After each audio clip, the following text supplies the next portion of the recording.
सुनेत्रा पवारांची कारकीर्द कशी असेल या संदर्भामध्ये लोकांच्या उलटसुलट चर्चा सुरू आहे. त्या आल्यानंतर त्या नोवीस आहेत किंवा नवीन आहेत त्यांना काय जमतं वगैरे अशा प्रकारच्या कॉमेंट्स करण्यात काहीच पॉईंट नाही. जसं गोपीनाथ मुंडे गेल्यावर पंकजा मुंडे राजकारणात आहेत, प्रीतम मुंडे खासदार झाल्यात, अजित पवार हे पहाटे 6ला काम सुरू करायचे, सकाळी 6ला.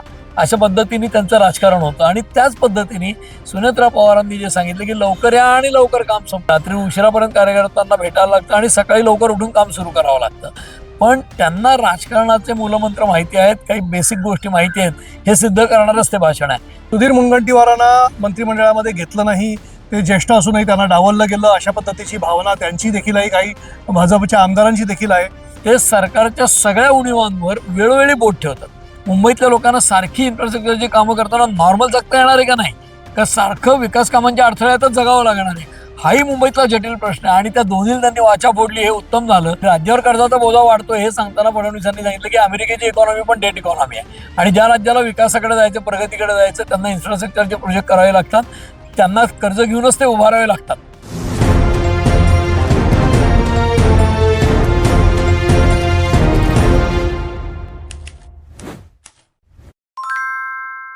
मंडळी नमस्कार. मंडळी, महाराष्ट्र मल्टीमीडिया कम्युनिकेशन्स अर्थात MMC न्यूज नेटवर्कच्या वर्तमानच्या या नवीन एपिसोडमध्ये मी मिलिंद अलिमये तुमचं स्वागत करतो. मंडळी, राज्य विधिमंडळाचं अर्थसंकल्पीय अधिवेशन सुरू आहे आणि आपण गेले 2 आठवडे झाले त्याच्यावरती चर्चा केलेली आहे. त्या आठवड्यामध्ये ज्या ज्या काही घटना घडल्या, मग त्या अर्थसंकल्पाच्या अधिवेशनामधल्या असू देत किंवा बाहेरच्या असू देत, याच्यावरती चर्चा केली. यावेळेला देखील आपण तशीच चर्चा करणार आहोत. अर्थसंकल्पीय अधिवेशनाचा 3रा आठवडा आज संपतो आहे आणि या संपण्याच्या दिवशी हा संपूर्ण जो आठवडाभर आहे, या आठवड्यामध्ये सभागृहामध्ये काय काय झालं, बाहेर काय काय झालं, या सगळ्या विषयावरती आपल्याला चर्चा करायची आहे. आणि त्यासाठी अर्थातच नेहमीप्रमाणे आपल्यासोबत आहेत वरिष्ठ पत्रकार शैलेंद्र परांजपे. शैलेंद्र नमस्कार. नमस्कार. शैलेंद्र, आपण सुरुवात करूया सुनेत्रा पवार यांच्या विधिमंडळातल्या सहभागाबद्दल. सुनेत्रा पवार यांना अचानक उपमुख्यमंत्री पदाचं पदभार सांभाळावा लागला. अजितदादांचं अकाली जाणं झालं. त्याच्यानंतर जो काय सगळा प्रकार घडला, म्हणजे त्याच्यावरती आरोप झाले, प्रत्यारोप झाले, हा भाग एकीकडे बाजूला ठेवला, तर तिसरा जेव्हा अस्थि विसर्जन झाल्या लगेच त्यांनी उपमुख्यमंत्री पदाची शपथ घेतली. अनेक टीका झाली, टिप्पणी झाली, काही अग्रलेख छापून आले. सुनेत्रा पवारांची कारकीर्द कशी असेल या संदर्भामध्ये लोकांच्या उलटसुलट चर्चा सुरू आहे. मात्र सुनेत्रा पवारांनी जे एकंदरीत पक्षाचं अध्यक्षपद सांभाळताना केलेलं भाषण असू दे, वरच्या सभागृहामध्ये म्हणजे विधान परिषदेमध्ये महिला दिनाच्या निमित्ताने केलेलं ठरावावरती केलेलं भाषण असू दे, महिला दिनाच्या निमित्ताने मंत्रालय वार्ताहर संघाचा जो काय कार्यक्रम झाला त्या दिवशी केलेल्या अनौपचारिक गप्पा असू देत, किंवा वरती महिला शेतकरी परिषद झाली याच्या निमित्ताने केलेलं भाषण असू दे, या सगळ्या एकंदरीत भाषणाकडे बघता सुनेत्रा पवारांचं साधारण परफॉर्मन्स काय असेल याचा आपण थोडीशी झलक आपल्याला पाहायला मिळालेली आहे. तुमचं काय मत आहे? नाही, त्याच्यामध्ये हे कसं की शीतावरनं भाताची परीक्षा म्हणतात तसं साधारणपणे एक अंदाज जो होता, जे राजकारण कव्हर करणारे लोक आहेत, अनेक वर्ष पत्रकारितेत आहेत, आता त्यांचे म्हणजे अजित पवारांचे पुतणे रोहित पवार रोज प्रेस कॉन्फरन्स घेत आहेत, अजित पवारांच्या मृत्यूविषयी बोलत आहेत. सुनेत्रा पवार यांनी एक लेखी विनंती केली आहे CBI चौकशीची, ते केंद्राकडे पाठवले राज्य सरकारने, परंतु त्या व्यतिरिक्त त्यांनी कुठलेही कॉमेंट्स केलेल्या नाहीत. आणि स्वतः रोहित पवार जे म्हणाले की काकीला हलक्यात घेतात वगैरे, तर तसं काही घडताना दिसलेलं नाही कुठे. आणि जे राजकारणातले सीझन किंवा सिनियर मंडळी असतील, अनेक वर्ष पत्रकारितेत असतील, ते कुणीच असं कोणाला अचानकपणे कोणाला हलक्यात घेत नाहीत, अनलेस अँड अंटिल फेल्युअर्स काही प्रूव्ह झाली असतील तर. तसं सुनेत्रा पवार या काही पब्लिक डोमेनमध्ये तशा आलेल्या नाहीत कधी.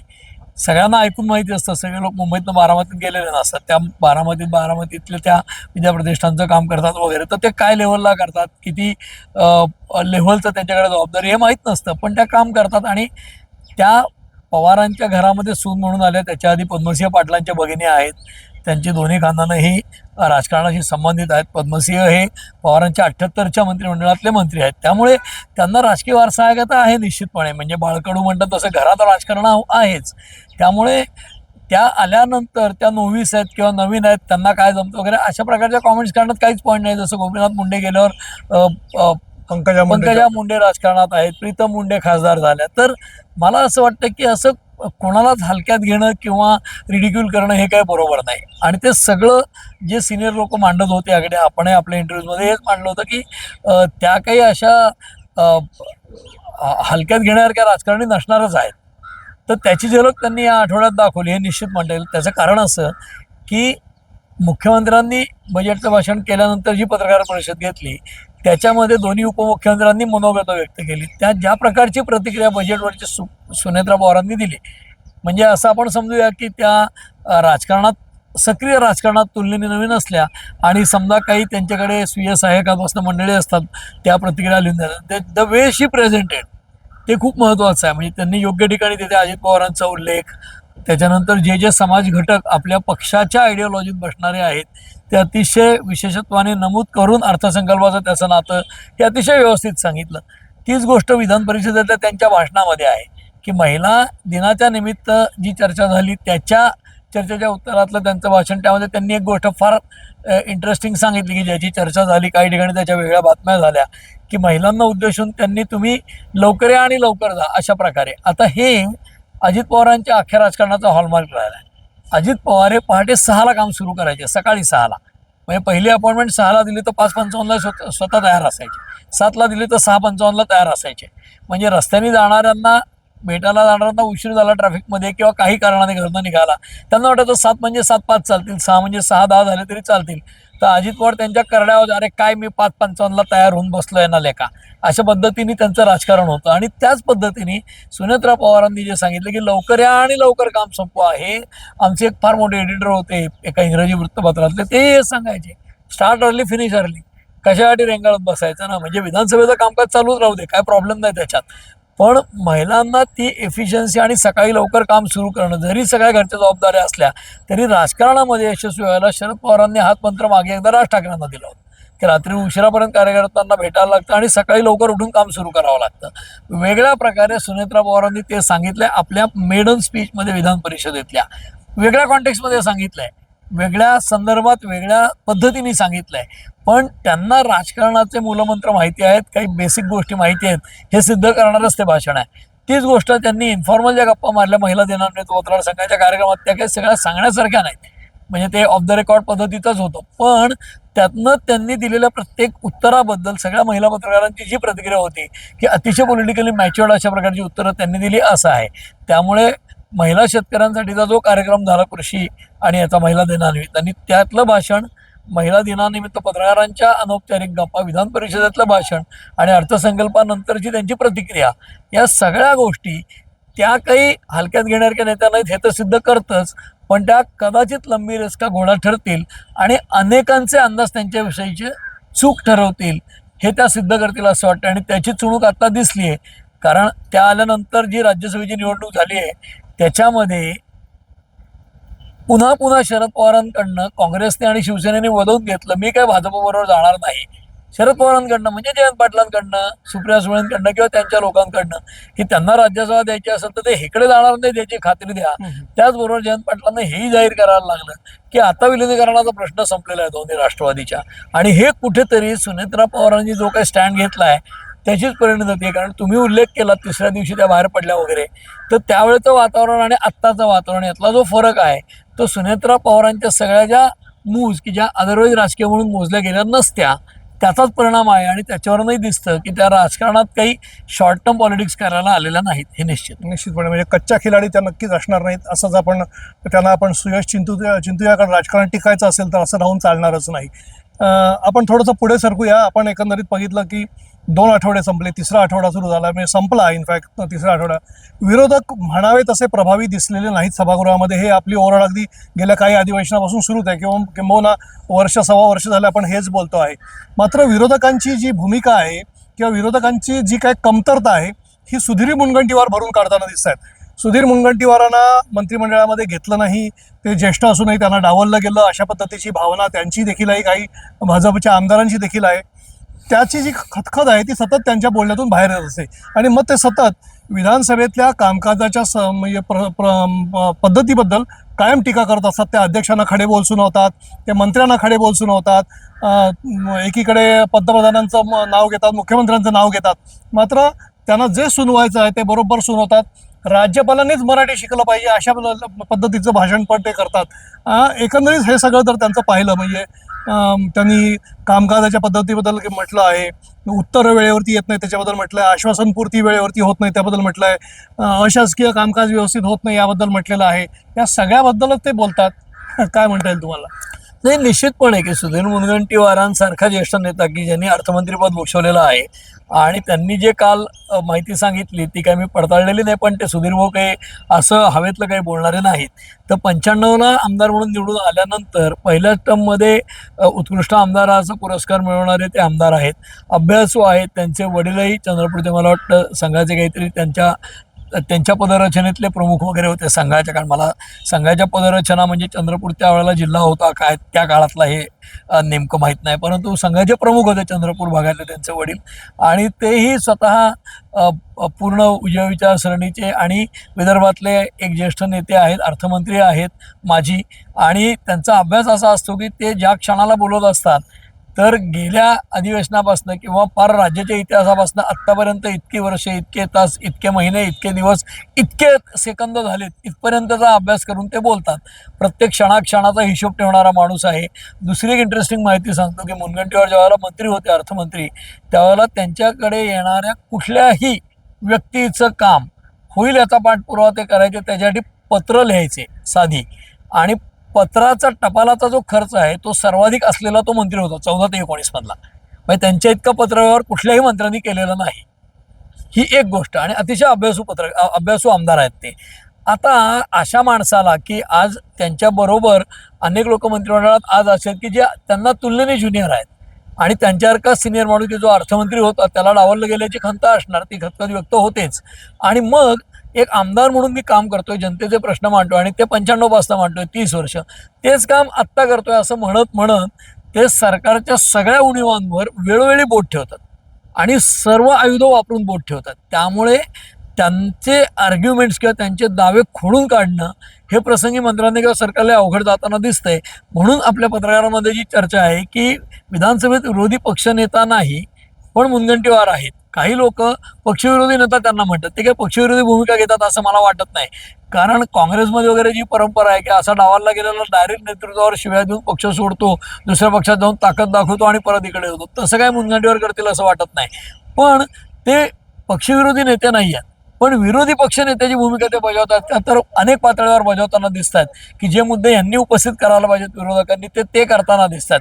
त्याच्यामध्ये अगदी म्हणजे टूल न वापरता काय औचित्य आहे, काय योग्य आहे, काय अयोग्य आहे, पद्धत कशी असली पाहिजे कामाची, त्याच्या पलीकडे जाऊन सभागृह गांभीर्याने कसं वागायला पाहिजे याबद्दल ते सगळ्या प्रकारच्या टिप्पण्या करतायत. म्हणजे आणि त्याच्यासाठी ते मराठी भाषेतले वाक्प्रचार म्हणी ते इतके अप्रतिमपणे वापरतायत. म्हणजे आज सुद्धा त्यांनी अशी काहीतरी एक म्हण वापरली की जी म्हणजे त्यांच्याकडनं शिकण्यासारखं खूप आहे गॅलरीत बसून, अशा प्रकारचे नेते आहेत. त्यामुळे त्यांनी जे आत्तापर्यंत काम केलं म्हणजे तुम्ही जो उल्लेख केला की प्रायव्हेट मेंबर बिल, म्हणजे आपल्या प्रेक्षकांना माहीत नसेल की शुक्रवार आज आहे आणि या सेशनमध्ये पुढच्या आठवड्यात आणि त्याच्या पुढच्या आठवड्यात 3-3 दिवस काम आहे, सोमवार, मंगळवार, बुधवार, कारण सुट्ट्या आलेल्या आहेत. एक ईदची सुट्टी आहे, एक मला वाटतं गुढीपाडव्याची सुट्टी आहे आणि त्यामुळे शुक्रवारचं कामकाज होणार नाही. या अख्ख्या आता अधिवेशनात आजचा शुक्रवार आहे आणि आज जे कामकाज असतं त्याच्यात अशासकीय कामकाज असतं. म्हणजे काय तर सरकार काही विधेयकं आणतात तसं प्रत्येक आमदाराच्या मनात असलं की असा कायदा व्हावा राज्यात, तर तो अशासकीय बिलाच्या रूपाने आमदार आणू शकतो. म्हणजे ते आमदारांची बिल असतात, प्रायव्हेट मेंबर बिल, ते पार्लमेंटलाही असतं इथेही असतं. तर प्रायव्हेट मेंबर बिलामध्ये मुनगंटीवारांनी जे बिल दिलं ते फार इंटरेस्टिंग आहे. ते डिसेंबरच्या अधिवेशनात आणलं, तेव्हा ते अधिवेशन छोटं होतं, त्यामुळे ते मांडल्यानंतर इथे आता ते विचारार्थ घेतलं गायला हवं होतं, म्हणजे त्यांना भाषण करायची संधी मिळाली असती त्या बिलावर.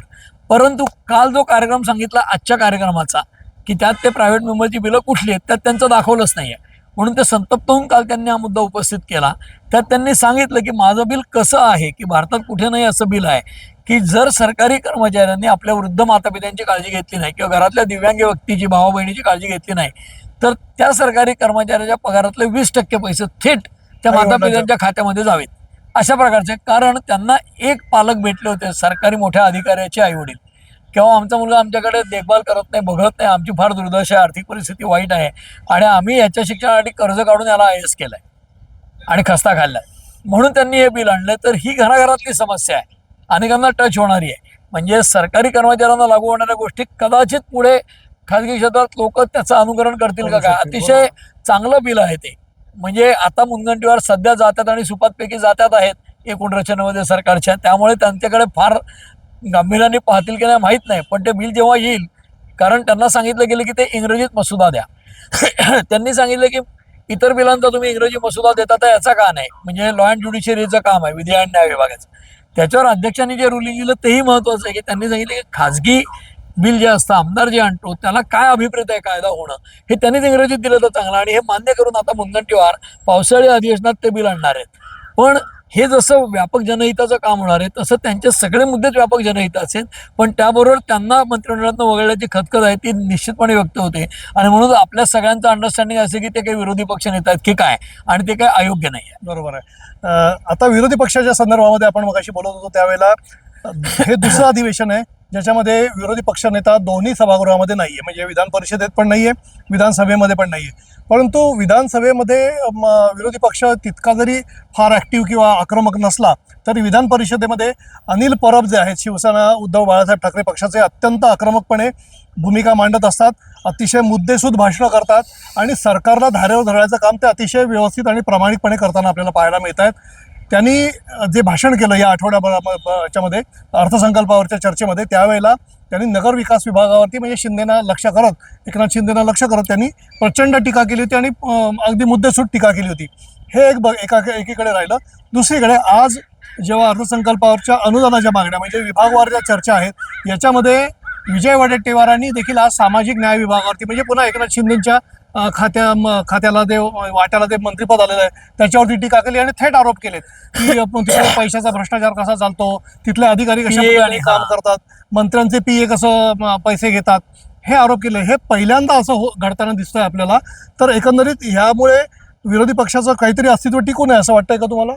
नाही, या आधीच्या अधिवेशनात देखील जसं 3-4 मंत्र्यांच्या गैरप्रकाराविषयी चर्चा झाली होती, कोणाच्या वादग्रस्त विधानाविषयी झाली होती.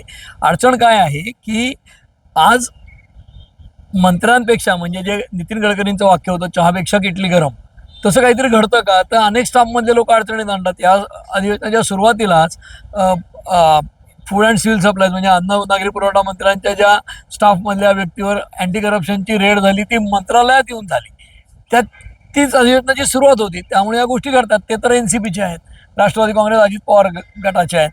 तशीच गोष्ट पूर्वी शिरसाटांची झाली होती. अनेक माणिकराव कोकाटे वादग्रस्त बोलले होते. आता काय झालंय की अधिवेशनात अनिल परब आणि हे आक्रमक नेते आहेत, ते वकीलही आहेत स्वतः, आणि ते तशा अर्थाने चाणक्य आहेत उद्धव ठाकरे सेनेचे आणि वरच्या सभागृहातले. त्यामुळे ते स्ट्रॅटेजी ठरवतात, ते बोलतातही उत्तम. त्यामुळे त्यांनी एकनाथ शिंदेच्या पक्षाला लक्ष करणं, त्यांच्या नगरविकास खात्याला लक्ष करणं यात काय गैर नाही. त्याची उत्तरे येतील तेव्हा त्याचं निराकरण होईल. कारण कुठलंही सरकार असलं तरी सरकारकडे जास्त माहिती असते, हे वेळोवेळी सिद्ध होतं, कुठलंही सरकार असू दे. त्यामुळे विरोधकांना बोलताना माहितीची मर्यादा येते. त्यामुळे माहिती मिळते, पण ती टेक्निकली चुकीची असल्याची किंवा थोडी कमी असल्याचं नंतर लक्षात येतं.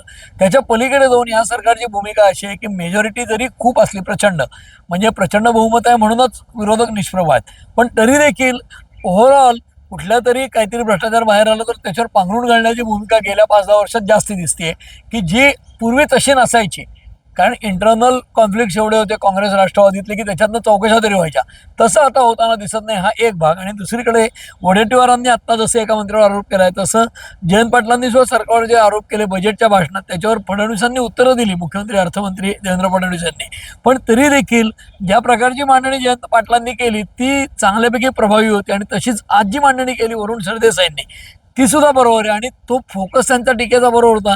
त्यांनी एक थोडी आगळीक अशी केली की अख्ख्या सत्ताधारी पक्षाच्या बाकावरच्या लोकांनाच त्यांनी एकदम काही कळत नाही, म्हणजे कोणालाच काही कळत नाही तरी मान डोबलतात किंवा बाका थोपटायला आहेत, तर हे काही योग्य नाही या प्रकारचं. आणि त्याचं त्यांना अतुल भातखळकरांनी प्रत्युत्तरही दिलं. पण तरी देखील वरुण सरदेसाईंचं जे भाषण होतं ते अतिशय प्रभावी होतं आणि त्यांनी चांगले मुद्दे मांडले की सामान्य माणसाचं जगणं, मुंबई 3-4 करताना मुंबई 03, मुंबई 04 तर मुंबई 1 आहे, त्याचं काय करता, हा मुद्दा आहेच ना. आणि ती अनेक म्हणजे ते पॉलिटिकली करेक्ट भाषण आहे असं मला वाटतं. आणि दुसरीकडे इन्फ्रास्ट्रक्चरवर प्रचंड खर्च करताना, इन्फ्रास्ट्रक्चर उभी करताना, नवी मेट्रो करताना, मुंबईतल्या लोकांना सारखी इन्फ्रास्ट्रक्चरची कामं करताना नॉर्मल जगता येणार आहे का नाही, का सारखं विकास कामांच्या अडथळ्यातच जगावं लागणार आहे, हाही मुंबईतला जटिल प्रश्न आहे. आणि त्या दोन्हीला त्यांनी वाचा फोडली, हे उत्तम झालं. आणि लोकप्रतिनिधींनी हेच करणं अपेक्षित आहे. सत्ताधारी पक्षाचे लोक बोलतील असं नाही, पण वरुण सरदेसाईंचं आज त्यांनी ज्या प्रकारे मांडलं त्याबद्दल आणि जयंत पाटील यांचे बजेटवरच्या भाषणाबद्दल अभिनंदनच करायला पाहिजे, हे निश्चितपणे. आपण जयंत पाटलांचा तुम्ही आता उल्लेख केला, बजेटचा उल्लेख केला, आपण शेवटच्या त्या मुद्द्याकडे येऊया. जयंत पाटलांनी बजेटचं जे भाषण केलं, म्हणजे सर्वसाधारण जी चर्चा म्हणतात, बजेटवरती दोन पद्धतीच्या चर्चा होतात आपल्या सर्वसामान्य माणसांच्या प्रेक्षकांच्या माहिती करता, की बजेटवरती दोन पद्धतीने चर्चा होते. एक सर्वसाधारणपणे चर्चा होते, म्हणजे बजेटमध्ये काय आहे काय नाही हे ढोबळमानाने सांगितलं जातं, त्याच्यावरती चांगलं वाईट काय आहे हे देखील विरोधकांकडून सांगितलं जातं. त्याचबरोबर जे वेगवेगळे विभाग असतात, म्हणजे वेगवेगळ्या मंत्र्यांचे जे विभाग आहेत, या विभागावरती एक स्वतंत्र चर्चा होते. त्याच्यामध्ये एक दिवस काही विभागांवरती, दुसऱ्या दिवशी उरलेल्या विभागांवरती, आणि उरलेल्या विभागांवरती, म्हणजे असं एक 3-4 दिवस ही चर्चा सतत चालत राहते. त्यातली जी सर्वसाधारण चर्चा झाली त्याच्यामध्ये जयंत पाटील असं म्हणाले की हे बजेट जे आहे हे अधिकाऱ्यांनी तयार केलेलं बजेट आहे, हे मंत्र्यांचा याच्यावरती प्रभाव नाही, मुख्यमंत्र्यांचा तर अजिबात नाही, मुख्यमंत्र्यांकडे अर्थ खातं आहे. तर असा पद्धतीचा आरोप केला. त्याच्यावरती मुख्यमंत्र्यांनी भाषण केलं.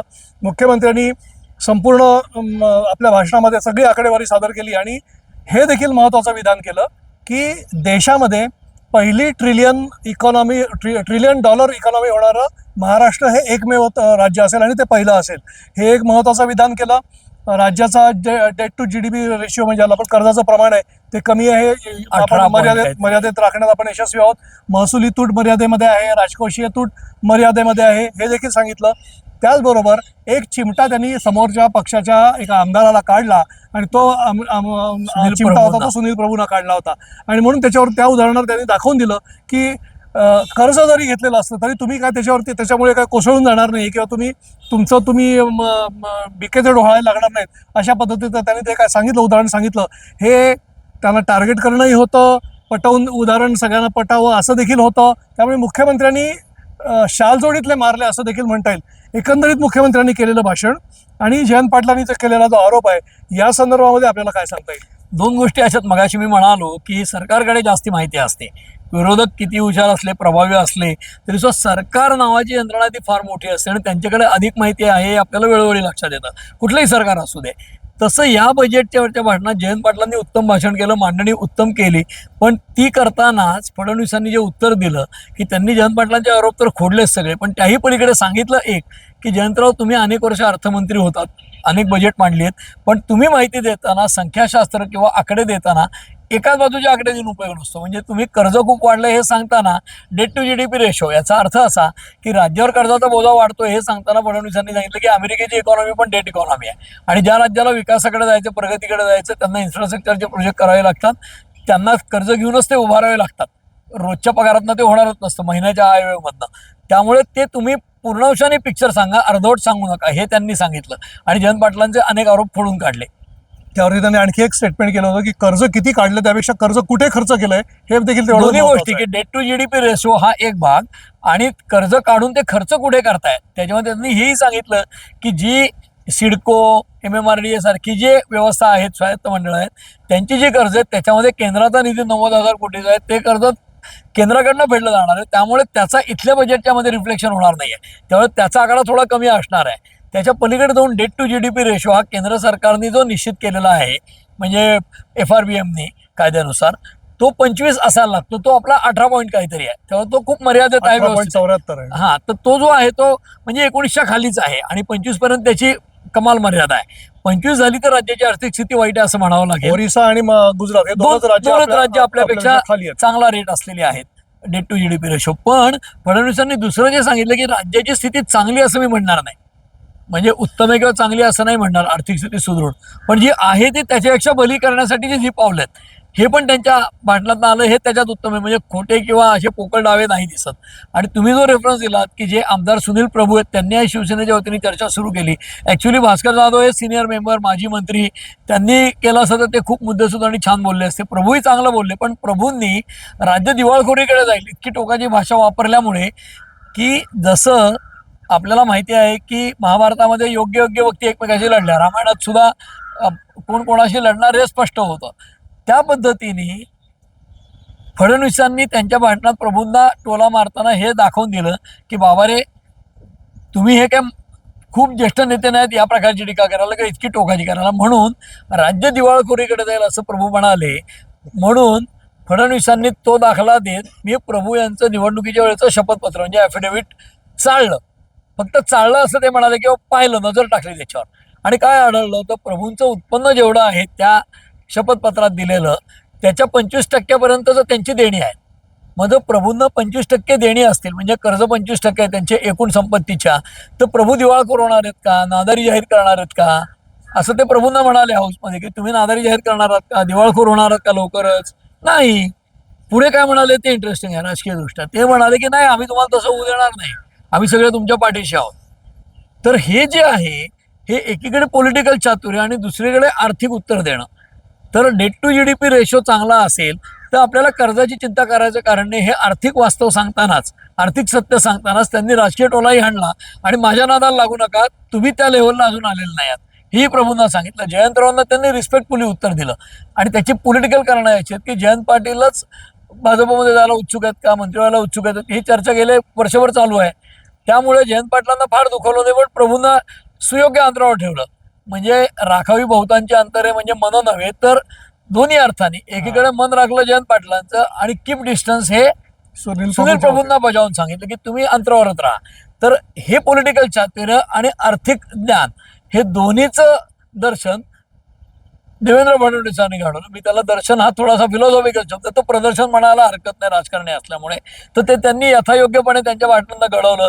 तीच गोष्ट प्रभू असतील किंवा जयंत पाटील असतील, त्यांनी त्यांच्या भाषणात त्यांची बाजू चोखपणे मांडली. एकूण बजेटच्या चर्चेवरचा हा आठवडा चांगला गेला. विभागनिहाय चर्चेमध्ये थोडंसं आरोप निरस पद्धतीने केले जातात, त्यात आता वडेट्टीवारांनी केलेला आरोप आणि वरुण सरदेसाईंचं भाषण हे दोन्ही लक्षणीय आहे. निश्चितपणे मंडळी, आपण लक्षात घेतलं पाहिजे की अर्थसंकल्पीय अधिवेशनामध्ये ह्या सगळ्या बौद्धिक चर्चा होत असतात. त्याचबरोबर सरकारची उणीधुणी किंबहुना सरकारचे वाभाडे काढायचे असतात आणि हे काम विरोधकांचं असतं. सरकार कुठे कुठे चुकतंय, कुठे कुठे भ्रष्टाचार करताय, कुठे कुठे जनतेच्या विरोधामध्ये काम करताय किंवा जनतेला त्या गोष्टीचा फायदा होत नाही, उलट नुकसानच होत आहे, हे वारंवार दाखवून द्यायचं असतं. विरोधक ते फारसं करताना दिसत नाही आहेत. त्यामुळे सरकारवरती हवा तसा अंकुश राहताना दिसत नाही आहे आणि त्यामुळे साहजिकच सरकारमध्ये असा काही एक अंश असतो जो या सगळ्या गोष्टीला जुमानत नाही आणि मग त्याच्या ज्या मूळ भावना आहेत त्या उफाळून येतात आणि त्यातूनच भ्रष्टाचार आणि जे काही वेगळं वागणं आहे हे घडत असतं. आणि हे सगळं आपल्याला घडताना दिसतं आहे. त्याचं कारण विरोधकांचा हवा